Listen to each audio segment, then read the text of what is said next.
Hello! Κάνουμε. Λοιπόν, εγώ είμαι πολύ ενθουσιασμένη γιατί έχουμε μια μικρή αναβάθμιση. Ακόμη δεν έχουμε ξεκινήσει. Έχω πάρει να δοκιμάσουμε ασύρματα μικρόφωνα. Έχω πάρει αυτά εδώ, τα οποία δεν τα έχω ανοίξει ακόμα. Η συσκευασία είναι εντελώς κλειστή. Οπότε θα την ανοίξουμε τώρα μαζί και θα δοκιμάσουμε και μαζί τον ήχο. Προκειμένου περίπτωση με ακούτε από το κινητό.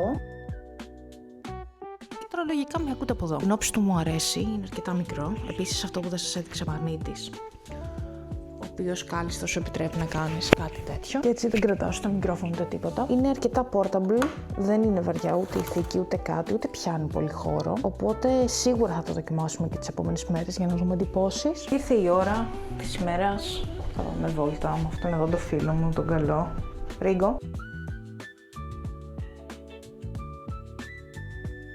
Οπότε πάμε μία βόλτα να απολαύσουμε την ημέρα. Είχε ωραία μέρα έξω, να ξέρεις, έχει ήλιο, φίλε. Και να δοκιμάσουμε και τα μικρόφωνα σε εξωτερικού χώρου. Εξωτερικός χώρος, λοιπόν. Αν και η αλήθεια είναι ότι αυτή τη στιγμή έχει αρκετή ησυχία. Έχει και πάρα πολύ ωραία μέρα. Αυτή τη φορά τα πήρα τα γυαλιά. Πάμε μία βόλτα με το φίλο σκύλο. Όσοι έχουν σκυλάκια γνωρίζουν την κατάσταση. Αλλά δεν έχω παράπονο, ο Ρίγκο είναι αρκετά βολικός. Και είναι η πρώτη βόλτα της ημέρας. Ακολουθούν άλλες δύο. Συνήθως. Μπορεί και περισσότερες κάποιες φορές. Απολαμβάνει, η αλήθεια είναι. Του αρέσει γιατί έχει και ήλιο. Κάθε φορά δεν έχουμε καλή μέρα, μας αρέσει η βόλτα μας. Δεν μας πολύ αρέσει άμα βρέχει.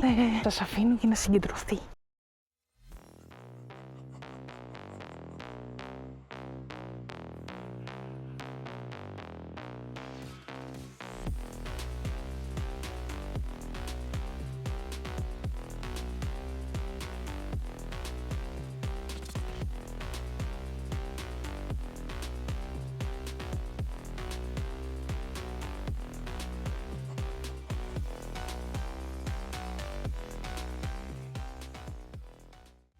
Και πάμε να κάνουμε τη γυμναστική μας.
Καλημέρα.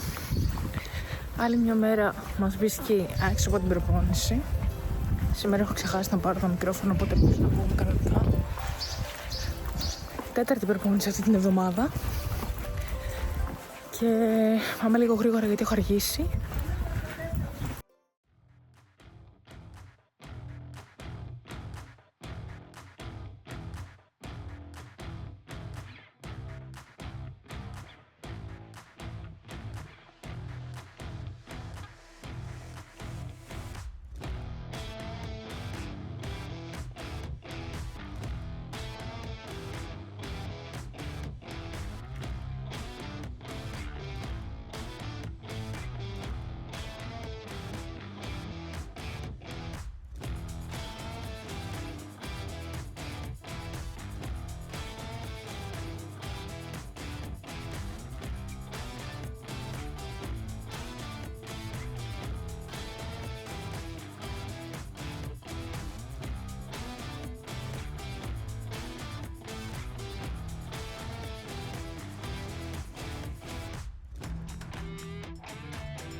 Προπόνηση τέλος. Πήγαν όλα καλά. Δεν έχω ξεκινήσει καν ακόμα τα μάξι. Μπήκα 2 λεπτά να σας εξηγήσω πώς και τι. Δεν πρόλαβα να τραβήξω κάτι το πρωί γιατί ξύπνησα αργά. Και μετά έτρεχα με κάτι δουλίτσες που έχουν προκύψει αυτή τη βδομάδα. Οπότε ήρθα τρέχοντας στην προπόνηση και είχα αργήσει. Είναι η πρώτη εβδομάδα που έχω 4 προπονήσεις. Συνήθως έχω 3. Απλά την προηγούμενη εβδομάδα κάναμε ένα μικρό road trip και δεν ήμασταν εδώ για να κάνω την τρίτη προπόνηση. Και shout out στον coach που μου αναπλήρωσε την προπόνηση και δεν την έχασα γιατί είναι personal. Η απόφασή μου από τον Ιανουάριο για θέμα προπόνησης αυτόν τον καιρό είναι τα βάρη. Οι στόχοι είναι πολλοί. Κατά κύριο λόγο είναι το γεγονός ότι νιώθω πάρα πολύ ωραία όταν γυμνάζομαι. Θα προσπαθήσω, τον τελευταίο καιρό έχω προσπαθήσει να εντάξω και λίγο περισσότερο κάρντιο για να βοηθήσω στην όλη διαδικασία. Ταυτόχρονα όμως, επειδή ήταν μια αρκετά δύσκολη χρονιά, θα εξηγήσω σε κάποιο άλλο βίντεο, ίσως κάποια άλλη στιγμή για το πώς και το τι. Είναι μια ρουτίνα που με κάνει να νιώθω υγιής, πράγμα το οποίο μου είχε λείψει πάρα πολύ την προηγούμενη χρονιά. Παρατηρώ στο σώμα μου πολύ μικρές λεπτομέρειες, ξεκινώντας ας πούμε από τις φλέβες των χεριών μου, και ήταν κάτι το οποίο με ταλαιπώρησε για αρκετά μεγάλο χρονικό διάστημα λόγω του προβλήματος που αντιμετώπιζα. Και φτάνοντας σε δεύτερο χρόνο, μου αρέσει η δύναμη που νιώθω στο σώμα μου, μου αρέσει το γεγονός ότι μπορώ να κουμαντάρω καλύτερα τον κορμό μου, κοιμάμαι καλύτερα, έχω περισσότερη ενέργεια. Στις προπονήσεις μου υπάρχει εξέλιξη, υπάρχει βελτίωση. Είμαι αρκετά ανταγωνιστική. Βέβαια, ανταγωνίζομαι τον εαυτό μου σε κάθε προπόνηση, αλλά έχει αποτέλεσμα, βγαίνει σε καλό. Και δεν είναι κάτι το οποίο θα σταματήσω. Ήταν να μην ξεκινήσω. Άπαξ ξεκίνησα. Έχουμε πολύ μεγάλη συνέχεια, πολύ μεγάλο δρόμο για να πετύχουμε τους στόχους μας. Πάνε όμως όλα καλά και αυτό έχει σημασία. Οπότε χαίρομαι πολύ που αυτή τη στιγμή λέω με μεγάλη χαρά το γεγονός ότι τελείωσα 4 προπονήσεις σε μία εβδομάδα. Και μάλιστα μου δόθηκε η δυνατότητα είτε να μην έρθω καν αυτή την εβδομάδα πίσω, άρα να σκυπάρω τις προπονήσεις μου, ή να χάσω τουλάχιστον μία, γιατί είχα διάφορες προτάσεις. Και πλέον έχω γίνει αυτός ο άνθρωπος που είμαι σε φάση όχι, συγγνώμη, λυπάμαι, έχω προπόνηση. Και χαίρομαι πάρα πολύ γι' αυτό, γιατί είναι ένα βήμα που δείχνει ότι βάζεις προτεραιότητα πλέον τον εαυτό σου. Ναι, υπάρχουν και άλλα πολύ σημαντικά πράγματα εκεί έξω, αλλά ποτέ τίποτα δεν είναι πάνω από το σώμα, την υγεία και τον εαυτό του καθενός. Θυμηθείτε με την επόμενη φορά, μη σκυπάρετε τις προπονήσεις σας, να πίνετε νερό και να κοιμάστε καλά.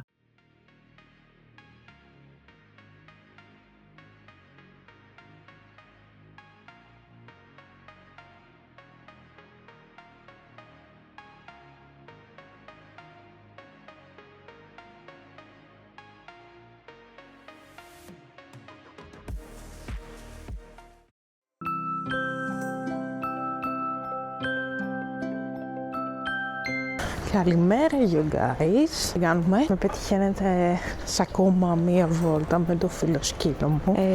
Απλά σήμερα δεν έχει πολύ καλό καιρό. Είναι αρκετά φορτωμένος και ψυχαλίζει κιόλας το πράγμα. Αλλά δεν γίνεται. Η βόλτα έπρεπε να βγει. Σήμερα είναι Παρασκευή. Σήμερα έχουμε μια πολύ κοιμάτη μέρα. Έχουμε βόλτα στην Κομοτηνή σήμερα. Έχουμε κυρία Όλγα και Ναταλία δηλαδή στη συνέχεια. Και οι δύο είναι top.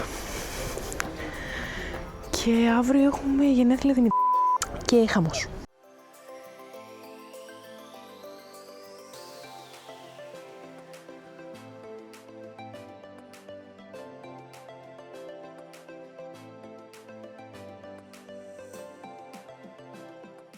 και φύγαμε για Κομοτηνή για να μην αργήσουμε στο ραντεβού με την κυρία Όλγα. Και μετά έχει Ναταλάκι. Κυρία Όλγα, τσεκ.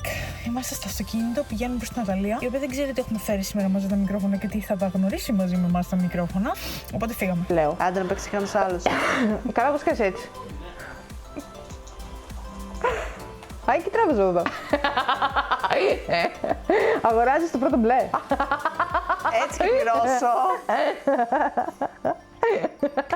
Κωνσταντίνα, δεν ξεκινάμε καλά. Δεν ξεκινάμε καλά. Γιατί να μου φυλακεί από την πρώτη τέτοια, ρε φίλε. Το ελικόπτερο να με πάρει πλέον. Βέβαια, τι, ο σου ελικόπτερο θέλει. Δεν θέλω να παίξω άλλο. Δες τι μπορώ να κάνω. Δεν είναι τέλειο. Κάτι μου λέει ότι θα μείνω μπατήρι. Αν μείνεις μπατήρι με το μπουτάκι θα γελάω πάρα πολύ. Θα παίξω όμως ή μόνο πληρώνω? Ναι. Α, ωραία. Μόνο δουλειά. Έλα να με πληρώσεις λίγο, σε παρακαλώ. Όπα. Έρχεσαι πάνω μου. Δεν σου κάνω πλάκα. Έρχεσαι πάνω μου. Κωνσταντίνα. Δεν φταίω εγώ. Δεν πάει πίσω το μεταξύ. Γιατί? Στο πάνω από την αρχή. Δεν περνάω καλά. Αν δεν πάμε λίγο από την αρχή.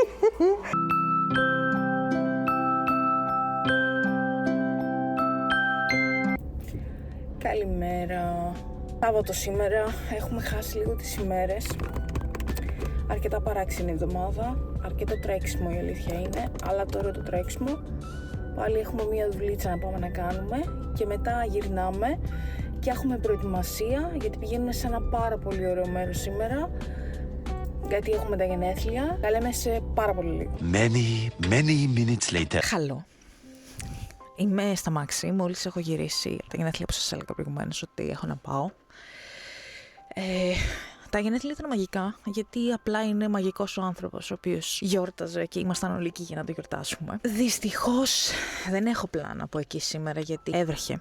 Όπως βρέχει και τώρα, γι' αυτό και έχω μείνει μέσα στα μάξι, έτσι, για να σας μιλήσω 2 λεπτά για τη σημερινή μέρα. Για μένα η σημερινή μέρα σηματοδοτεί μια πολύ συγκεκριμένη μέρα. Πέρσι, τέτοια εποχή, ήμουνα τα χειρότερά μου. Και δεδομένου ότι πέρσι αντίστοιχα τέτοια μέρα γιορτάσαμε τα ίδια γενέθλια, μου ζητήθηκε να βοηθήσω με όχι κάτι σπουδαίο, η αλήθεια είναι. Απλά για την κατάσταση στην οποία ήμουνα ήταν μια αρμοδιότητα την οποία έπρεπε να φέρω εις πέρας, που μέσα σε άκρες ήταν λίγο δύσκολη, ήταν λίγο απαιτητική, ήταν challenging. Αλλά το έκανα. Και το έκανα γιατί ήταν τα γενέθλια και η μέρα του συγκεκριμένου ατόμου. Όταν λοιπόν πέρσι κατάφερα και παρευρέθηκα στο ακριβώς ίδιο σημείο στο οποίο ήμασταν και φέτος, αφού τελειώσαμε με εντοστολισμό, γιατί πρακτικά εκεί βοηθήσαμε, το στήσαμε οι φίλοι περισσότερο το όλο το θέμα, παρήγγειλε ένα καφέ και έκατσα και απόλαυσα εκείνο τον καφέ. Θυμάμαι να νιώθω τέλεια για το γεγονός ότι βρίσκομαι στο συγκεκριμένο μέρος στη συγκεκριμένη στιγμή. Δεν ξέρω πώς να σας το εξηγήσω, αλλά πιάνω τον εαυτό μου αρκετά συχνά να βρίσκομαι κάπου, να βρίσκομαι σε μια συνθήκη και ταυτόχρονα να σκέφτομαι την αμέσως επόμενη στιγμή, αλλά όλη αυτή η σκέψη να μου δημιουργείται λόγω του άγχους. Για παράδειγμα, αν τύχει να είμαστε με κάποια παρέα για καφέ και πούμε μετά, ρε, μήπως πάμε και για ένα φαγητό, μήπως κάνουμε καμιά βόλτα. Το σώμα μου βρίσκεται στο σημείο στο οποίο είναι όλος ο κόσμος, αλλά το μυαλό μου έχει ήδη πάει στο επόμενο βήμα. Και σκέφτομαι, ας πούμε, θα βρούμε να καθίσουμε για να φάμε, πού θα πάμε βόλτα και πώς θα είναι ο καιρός και πώς θα πάμε εκεί και ποιος θα οδηγήσει. Δηλαδή, μέσα σε όλη τη σκέψη την οποία δημιουργείται μέσα στο μυαλό μου, έπιαζα τον εαυτό μου σε πάρα πολλές περιπτώσεις να μην είμαι παρούσα σε πολύ σημαντικές στιγμές και πολύ όμορφες στιγμές. Δηλαδή, ακόμα και ένας καφές με τους φίλους είναι μια πάρα πολύ όμορφη στιγμή. Είναι μια στιγμή που πρέπει να είσαι εκεί 100%. Γιατί να μην είσαι, γιατί να μην χαλαρώσεις δηλαδή και να το ζήσεις. Πέρσι λοιπόν τέτοια μέρα, το σημείο στο οποίο ήμασταν και σήμερα, ήταν ο πρώτος καφές μετά από πάρα πολύ καιρό. Που εγώ απόλαυσα το γεγονός ότι ήμουν εκεί. Και ήμουν 100% εκεί και ενδεχομένως αυτό να συνέβη γιατί ήταν μια πραγματικά πάρα πολύ δύσκολη περίοδος για εμένα και χαιρόμουν που μπορούσα να είμαι εκεί και να το ζω. Γιατί αν γινόταν όλο αυτό 2 ημέρες πριν από ό,τι έγινε, δεν θα μπορούσα να ήμουν εκεί. Ίσως και 2 μέρες μετά να μην μπορούσα να είμαι. Οπότε μεταξύ όλων των άλλων και ξεπερνώντας το γεγονός ότι είναι μια μέρα πολύ συγκεκριμένη, γιατί το άτομο που έχει γενέθλια σήμερα εγώ το λατρεύω, χαίρομαι πάρα πολύ γιατί είναι αυτές οι λεπτομέρειες που σου θυμίζουν ότι τα μικρά πράγματα στη ζωή έχουν σημασία. Οριακά μετανιώνω για το γεγονός ότι υπήρξαν και άλλες στιγμές στη ζωή μου πολύ όμορφες, τις οποίες νομίζω ότι όντως δεν ήμουν παρούσα. όπως θα έπρεπε να είμαι, όπως θα ήθελα να είμαι, όπως θα ήθελα να το ζήσω. Και χαίρομαι που τη σημερινή μέρα, μεταξύ άλλων, γιορτάζουμε και το γεγονός, εγώ τουλάχιστον, μου δόθηκε αυτό το πάτημα να ξαναθυμηθώ ότι τα πολύ μικρά πράγματα στη ζωή έχουν ουσία και αξία. Και το να είσαι πραγματικά εκεί, στη χαρά ενός άλλου ανθρώπου, παίζει πάρα πολύ μεγάλο ρόλο. Και το να το νιώθεις κι εσύ στα δική σου χαρά παίζει ακόμα μεγαλύτερο ρόλο. Οπότε, ας είναι αυτό μια υπενθύμηση μικρή για όλους μας, να μην ξεχνάμε να αγαπάμε τους εαυτούς μας, αλλά να μην ξεχνάμε να ζούμε και τις στιγμές μας και να αγαπάμε ειλικρινά, ανιδιοτελώς και να είμαστε εκεί για τους ανθρώπους μας. Εγώ τουλάχιστον από πέρυσι τέτοια μέρα και μετά είμαι εκεί και είμαι σώμα και πνεύμα για όλους σας και το ξέρετε. Και σας ευχαριστώ και εσάς όλους που υπάρχετε στη ζωή μου. Ξέρετε πάρα πολύ καλά ποιοι είστε. Αν έχετε μείνει λοιπόν μέχρι εδώ, σε αυτό το σημείο του βίντεο, θα το κλείσω κάπου εδώ. Κράτησε πολύ. Ελπίζω να σας κράτησε ωραία συντροφιά. Τώρα το τελευταίο πλάνο σας ξαναλέω είναι λίγο δύσκολο, είμαι στα μάξι. Σε περίπτωση λοιπόν που μείνατε μέχρι τέλος του βίντεο, γράψτε μου κάτω στα σχόλια, φτιάξτε το λαμπάκι στο πορπαγκάζ και τα λέμε σε ένα επόμενο βίντεο. Μέχρι τότε, bye.